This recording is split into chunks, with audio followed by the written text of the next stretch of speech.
these record companies are really gross and they make a lot of money off of negativity. And another thing I wanted to say is what's also really nasty is that the record companies take out a life insurance policy, usually around $1 million on you. So whether you live and you making them money and they own all your royalties, or even if you die, they still gonna make money. So it's That's just a true. really a sick game that is played, and I just hate that. Like, I enjoy the stories. I ain't gonna lie. I like to hear like, damn, you did some wild shit. Why did you do that? I like Hmm. hearing about it, but it's usually to the detriment of my people. So That's the check only problem. so check this out. So like with people like Vlad, right?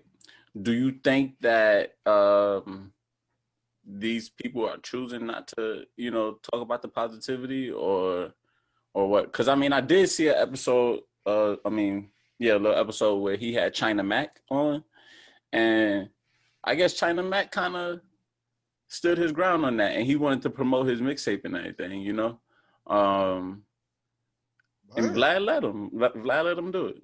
It's just that he knows who to pick and he knows like you're gonna talk about some negative shit, because Uh, like everywhere else you go to the Breakfast Club, this that they're gonna ask you like some smart witty questions like, so why did you do this, why did you do that? They get into drama too, just like everybody else. But like there it's like, man, you shot them, man, they was crazy and shit. And it's like, yeah, you light up like, oh shit, I could talk like that here, I that's could true. like myself.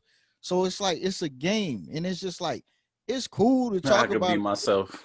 Yeah, like yo, it's like it's cool to talk about it or whatever, but you got to understand that these people is gaining off of your downfall, That's off of your true. beef.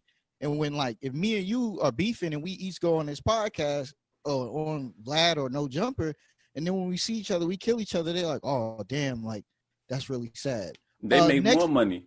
yeah, next interview for y'all to talk about some more negative shit that's Hmm. gonna fuck y'all up.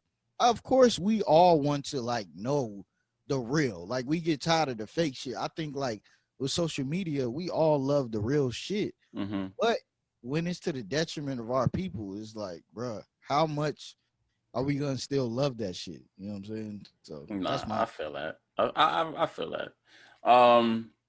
Speaking of Vlad, though, did you see when he had Akon up there, and Akon was saying about how African Americans kind of got to get over slavery and stop focusing on it and stop focusing on, I guess, the past, to move on. Did you see that?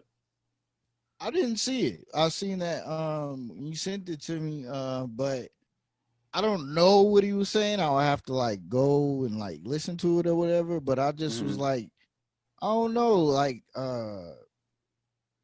I think people always try to say the right things, but they say it the wrong way. You know what I'm saying? It's like, of course, people, like, hey, you can't blame everything on slavery, but slavery has an effect, and this shit is still going on today.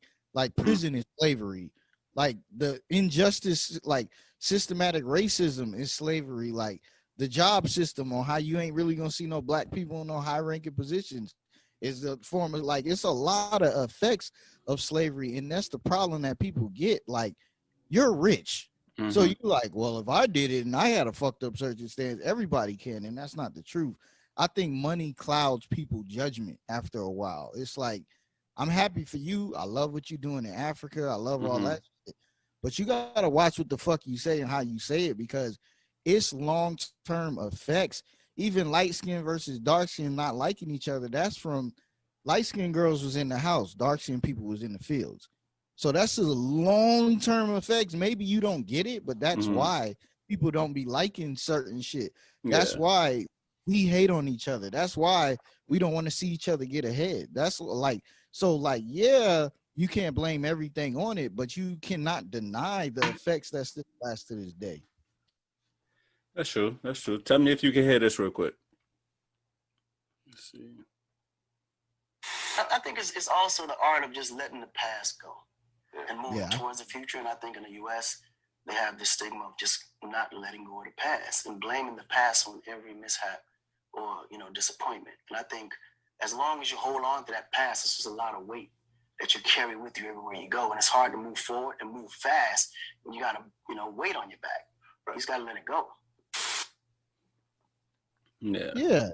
see, he worded it decent. Like he's basically saying, like, you know, my dad was an alcoholic, my mom did drugs, and then you still fucking 50 years old blaming that for like you being on it. Yeah. It's like after a while, bro, you can't do that.